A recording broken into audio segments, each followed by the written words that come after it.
তো রাধে রাধে বন্ধুরা, আশা করি সবাই ভালো আছো, কিন্তু আমি ভালো নেই।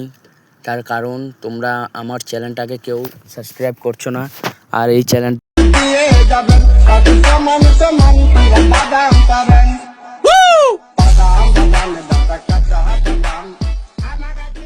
চ্যানেলটা আমি নতুন খুলেছি, আমাদের জাটগড়িয়া গৌরমণ্ডলীর।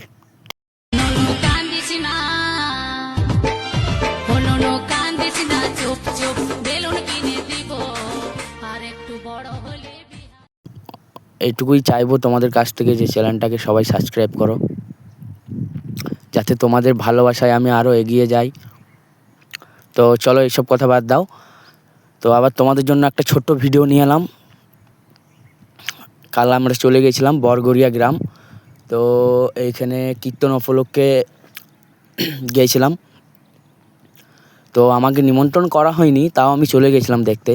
তো এই যে দেখতে পাচ্ছ কত মেলা পড়েছে, অনেক ভিড় ছিল কিন্তু কালকে। অনেক দোকানদানিও বসেছে, বাদামের দোকান,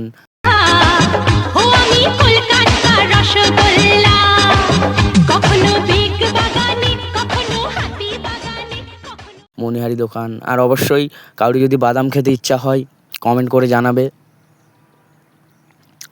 আর মিষ্টি দোকানও বসেছিল, বাচ্চা ছেলেদের খেলনা দোকানও বসেছিল, অনেক কিছু দোকান বসেছিল, অনেক ভিড় হয়েছিল, খুবই ভালো লাগলো। তো আমরা বেশিক্ষণ ছিলাম না, আমরা গিয়েছিলাম ওই 9টার দিকে করে গিয়েছিলাম। তো ওই 9:30 আধ ঘন্টা মতন ছিলাম, তারপর চলে এলাম। কেন আমরা যখন যাই তখন অন্য দলগুলো নাচা হয়ে গেছে, শুধু একটা দলই ছিল, ওই দলটা নাচ দেখে আমরা চলে এলাম। তো এই যে আমরা এসেছি, অনেকক্ষণ হয়ে গেল, ঘুরলাম, কিছু খেলাম, আইসক্রিম টাইসক্রিম খেয়েছি অনেক কিছু। তো চলো যেটার জন্য এসেছি সেটা তোমাদেরকে দেখাই।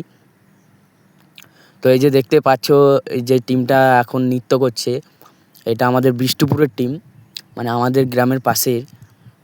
তো অবশ্যই এই যে গানটা নকল করেছে, এটা কোন গানটা নকল করেছে অবশ্যই কমেন্টে কিন্তু জানাবে। আর ভিডিওটা যদি ভালো লাগে অবশ্যই সাবস্ক্রাইব করবে, আর একটা কমেন্ট করে জানাবে যে কোথা থেকে দেখছো। তো চলো তোমরা ভিডিওটা দেখো, অবশ্যই ভিডিওটা তোমাদের ভালো লাগবে। তো আজকের ভিডিওটা আমি এইখানে শেষ করব। আর শেষ করার আগে একটা কথা বলে দিই, এই ভিডিওটা কিন্তু বড় ভিডিও ছিল, আমি শর্ট করে দিয়েছি যাতে তোমাদের দেখতে কোনো না অসুবিধা হয়।